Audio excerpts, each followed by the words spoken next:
You're listening to Oman FM, and this is Nadia Atai. Today in the studio, I have Rebecca Olson, the CEO of the American Chamber, the largest and most active networking organization here in Oman. Hello, Rebecca, and welcome. Thanks for having me. Hello. It's a pleasure. You are a professional networker. I am. You are. So I am paid to network others. Yes. Well, I'd like to better understand from your perspective, how would you define networking and why has it become such an important skill in today's world? I would define networking. I actually Googled it. You invited me to talk about networking, so Yes. I was like, better get this right. Yeah. Oxford Dictionary. It's like building relationships and connections within a network over time. That's networking. And it's important because, as far as I understand, I've been 12 years now in Oman. I don't know anyone who just applied online through LinkedIn and found a job. Like, it's all about who you know, who your connections are, how many you have in common, and kind of approaching people through your network. So I think it's more important than ever in today's world. And how is networking different from the concept of Wasta, which I don't know if everyone knows the definition, but I also looked it up. Wasta is defined as the use of personal connections, family ties, other social influences to get ahead in the career world. So how is networking different from Wasta? You're just diving right in with a tough one right out the gate. Yeah. I think it's the part with Wasta where you can skip the normal process. You can just go right to the top. And maybe you know somebody. That's same with networking. But with networking, you had to do the work to know people. So you're not skipping the normal process. There's no personal favor that's just being done. With networking, you've built trust, you've built rapport, you've built mutual respect. And then you're asking maybe the same thing. Could you introduce me to this person? Could you put in a good word? But with networking, it's based on this reputation you've built in the marketplace and in your network. So it's different. And it's the skipping of normal processes where some people would say WASTA is not a good way to get a job. Yeah. But networking is. Yeah, I've heard a lot of people dismiss networking as being the equivalent to WASTA, which I don't think is accurate.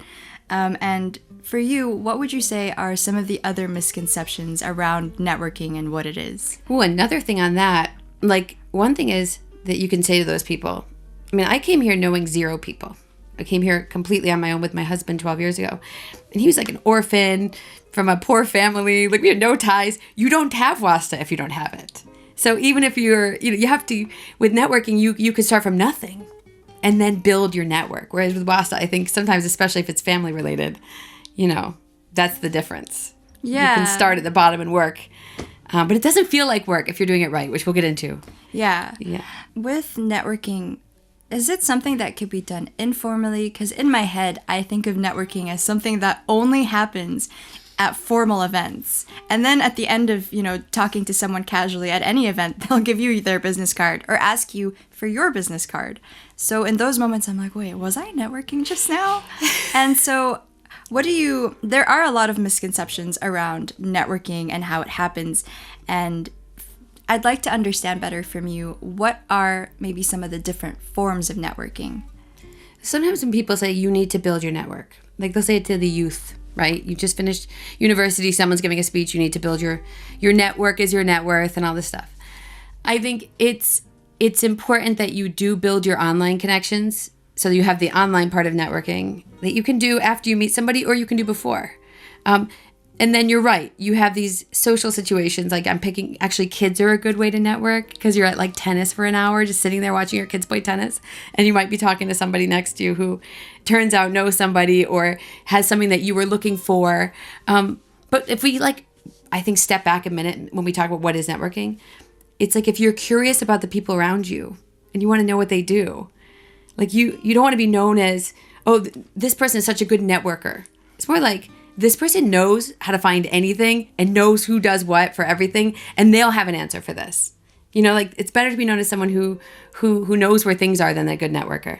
But so you have that. You have kids, events, weddings is, I don't consider that networking. Just knowing people isn't really networking. But in the U.S., we have industry associations for everything. We'll have the Microphone Makers Association of America. Everything. And all of those associations are selling networking within your industry. Now in Oman, you have some. You have like the Logistics Association, Opal. Now there's a new tourism association. So you can do that.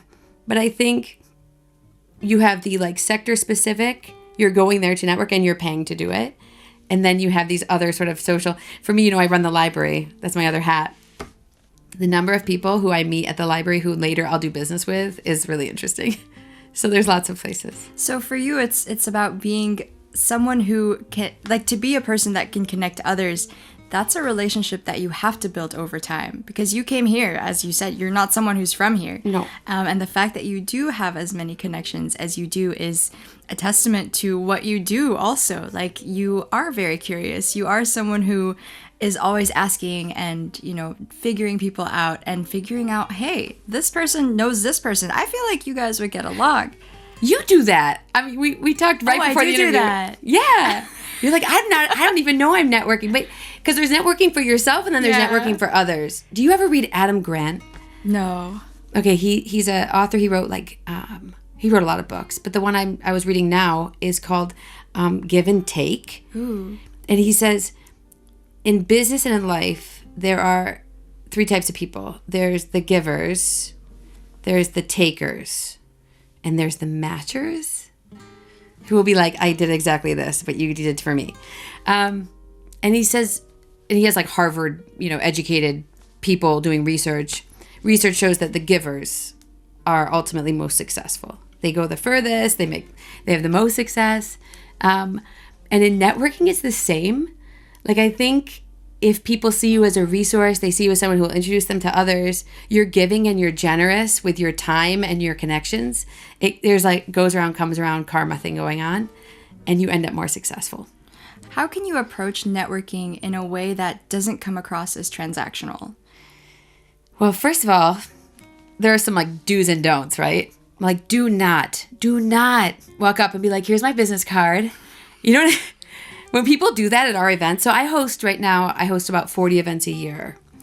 Every Networking month. events. Oh, some of them are learning events where like we'll have like a new law that's announced. So we'll have an event about that law and be like, what does this mean for your business? Because it's for business owners and CEOs and stuff.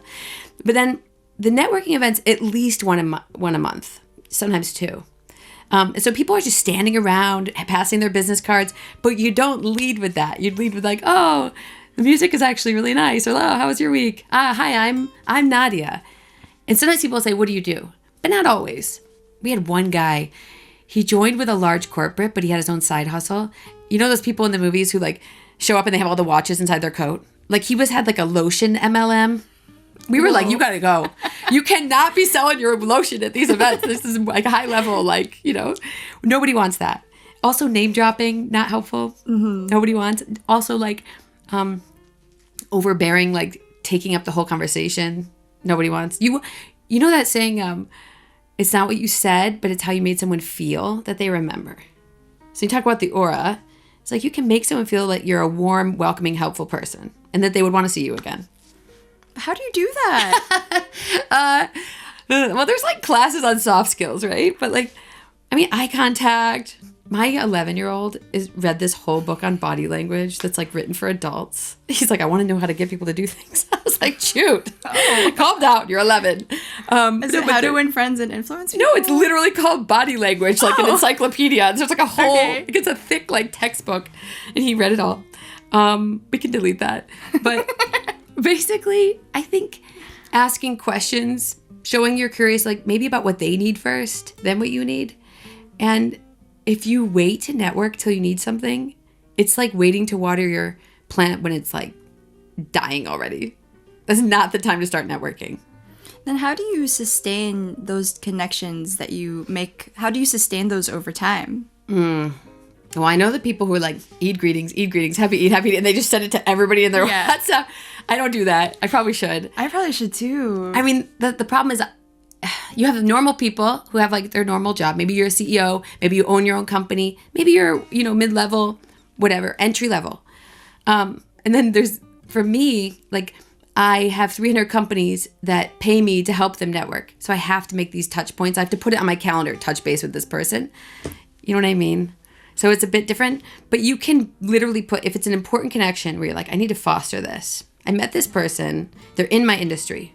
And there's a difference between, I'm going to want to keep knowing them because I like them and I think we can both benefit each other in our networks versus they're my new mentor. I want to learn from this person. But whoever that is, you can remind yourself to message them. Yeah. So you don't forget them. I need to do that with you. I need you to become my mentor. You guys know she has a library in her house. I do. So, come over. But yeah, that's very interesting to me because this is something that I've been curious about, just the entire concept of networking, because I've never actively shown up to an event and thought, I'm here to network, But I want to be doing that, and I know there are a lot of young professionals right now. They're going to be probably graduating within the next year, job seeking, looking for opportunities, and it's a hard thing to be told to do when you kind of don't know how to start. So how would you recommend starting in your networking journey? I need to be careful what I say because there's so much Oman has to offer for young professionals. But I have said that the reason we've been able to succeed in selling memberships and growing so rapidly as AmCham is because there aren't many other places where there's just structured events in place for networking. You have these sector-specific one-offs that happen at the convention center, and they have weddings, tennis classes. There's nowhere else. Sometimes if you were in Dubai, you'd have the German young professionals night at this hotel, and then the next night there'd be the tech industry whatever, and you go there to network. But we don't have so much of that yet in Oman. There are some other groups besides ours, but for young people it depends on what you want to do. For example, there's Startup Grind. That's for tech or startup entrepreneurs who want to get inspired, meet people. It's free. So I think finding some of these groups and then registering for their mailing list and knowing what's going on. Some of our events are more social. We just hosted a holiday gathering at the roof of a hotel. Some people were there to kind of expand their network. Some people just wanted to have some food and drinks with some nice people. But we have one that's really, really specifically you can sell. Have you ever heard of speed dating? Oh dear. Girl, you got to come to this. Because you want to do this. You said self-professed, I want to learn to do this. Okay, speed dating is for meeting your love. Yeah. But speed networking is meeting your future business partners or colleagues. So you sit here and I sit here at this super long table. So we've done it at the Diplomatic Club, we've done it at the Hyatt, we've done it at the OCEC. And usually have a sponsor like Boeing or somebody will pay so that we can all do, and we do it with Riyadh, the authority for small and medium enterprises. So I'll put the corporates on one side and the SMEs on the other side and be like, go, you have 1 minute. So you're like, hi, I'm Nadia and I'm with Oman FM, fast. And I'm like, well, I'm Rebecca and I run a networking group. And then we pass our cards and they're like, bing, move. Like Sammy, who works with you here. Yeah. He's been my hilarious, awesome MC for this. It's so fun. We've had Omani comedians do it. They'll be like, you got to move. So the SMEs all move down a chair and there's with a new corporate. It's a blast. But what I've noticed is people either love it and after 1 hour, they're like, why did we stop? I could have kept really going. Fun. You would love it. Or they're like, I need water. I hate it. But that's the thing. You're saying I would love it because I'm pretty extroverted. What about people who are introverted? How do they go about networking? Well, you asked me about misconceptions about networking. One is that only extroverts are networkers. Because some of the most amazing networked individuals who help people I know are introverts. It's really about those specific connections that you're using to help others and to help yourself and to make real relationships. And introverts are great at real relationships and listening and being curious. So, but they don't like speed networking. Do not come. You will hate it. And at the end of speed networking, you can have a normal conversation. You catch them after. Do you think networking should be this ongoing habit, or is it something you can just show up, think you're done with, and then go? I definitely put on a hat. If I go to an event, I decide to go. I'm invited to an event and I can decide, okay, this is work for me. I am networking tonight. And there are events, not just mine. There are many events for that. You can walk in and be like, I'm doing it. And then you can just chill out sometimes and be like, I'm not bringing my business cards, But I guess looking back at my time in Oman, there are people who have become friends who I met through business networking. And then there's friends who I've helped because I'm in business networking. One thing that people will smell is if you're trying to use them. If you're wearing your networking hat all the time and you're showing up to weddings or birthday parties with your networking hat on, nobody really wants that. What are the giveaways that's what you're doing so people can avoid them? One example, someone wrote, "Hey, I know you work with all the hotels." WhatsApp message. "So I'm looking to get a really good deal for a weekend." And it was fine. The first time I was like, "Yeah, girl, I got you. My members get this deal at Alila." And then like the next 2 times she texted, she's like, "So hotel deals?" And I was like, "Go away." Like I wanted to block her. I was like, "No, I'm not like I'm more than that." So if someone's like only reaching out with questions, wanting things, that's weird. At events, I guess it would be like someone who just immediately comes up and turns the conversation towards what they do or want. For students and for young professionals who want to be building these networks also and, making their way forwards, when do you recommend they should begin building their networks, and what advice would you give someone attending their first networking event? Ooh. Well, there's how you act at an event versus how you join a network that maybe exists and how you contribute. My favorite kind of members of our networking group are the ones that are like, well, how can I give something? And if you come in with that attitude and you share that, because especially early in your career, you are going to give more, right?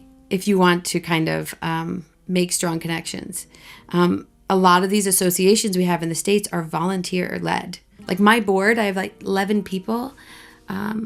All of them are unpaid. And so they're looking at it as, there's give and take, of course, but they're looking at it as something they're doing for the whole community.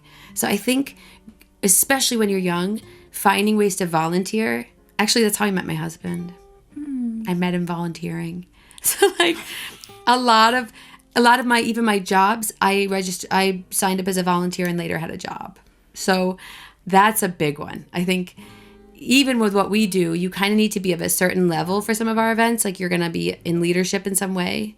But I do tell some of the law firms and the hotels, send more junior people so they can have the experience of networking.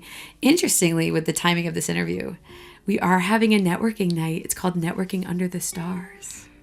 And it's coming on Jan 12th. It's like we've been sleepy for the holidays. We're coming back and we're doing it at Dolphin Village. That sounds fun. So it could be like, if one of your listeners is like, I think I want to do this. Really, our requirements, you should be with some kind of company. Not like, for job seekers, we could do something else. This is more like you already have a job of some kind and you can wear some sort of "this is what I do" hat.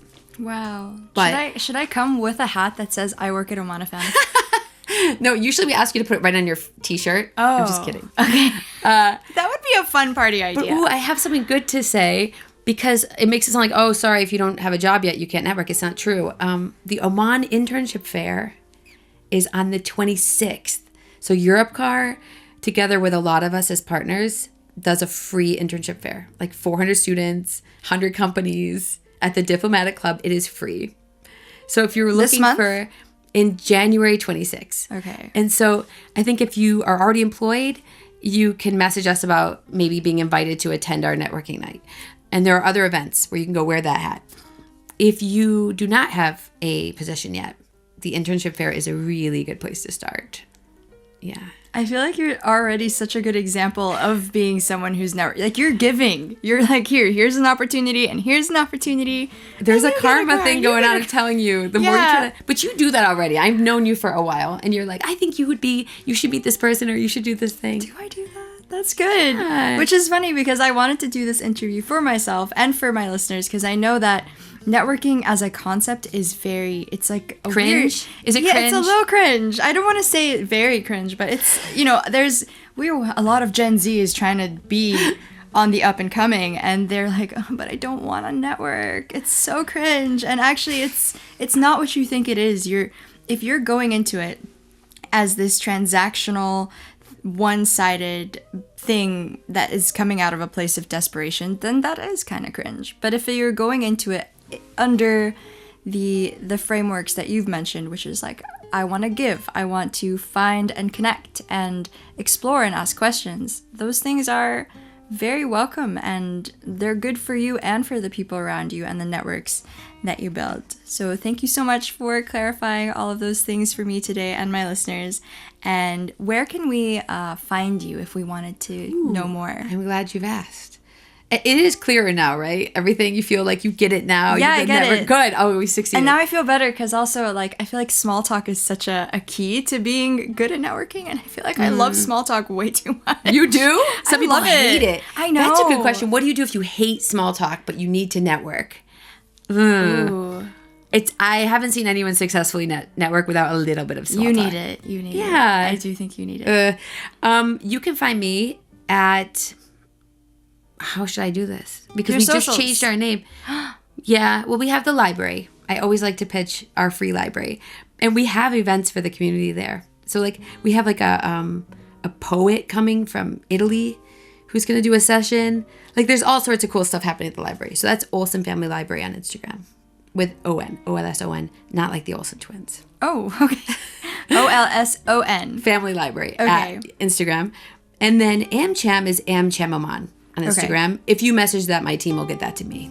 Thank you so much, Rebecca. We will look for you. We will find you. And I really appreciate that you came to Oman FM today. Thanks for having me.